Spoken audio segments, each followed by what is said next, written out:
असम के एक छोटे से गांव लाहेपुर में एक पुराना टूटा-फूटा लकड़ी का पुल था। लोग उस पुल को मौत का पुल कहते थे, क्योंकि शाम होते ही कोई भी वहां से नहीं गुजरता था।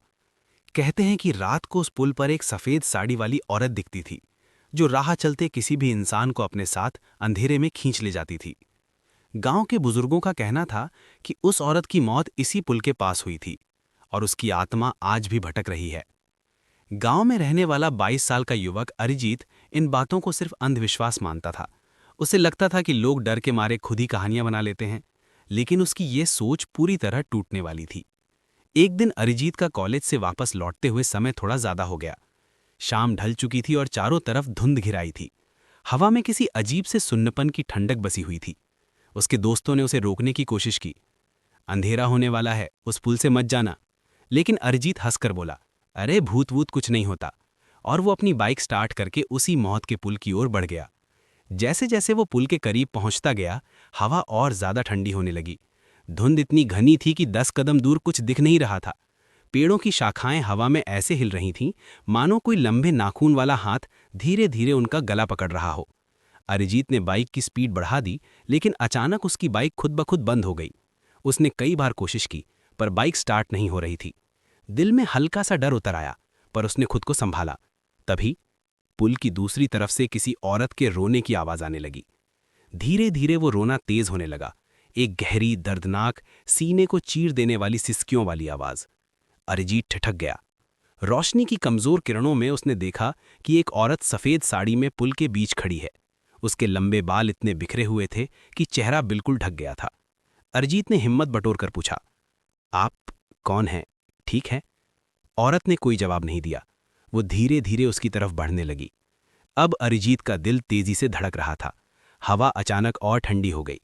औरत जितनी करीब आती जा रही थी, उस पर छाया हुआ अंधेरा उतना ही गहरा हो रहा था, जैसे उसकी मौजूदगी ही रोशनी को निगल रही हो। और तभी औरत ने अपना चेहरा उठाया।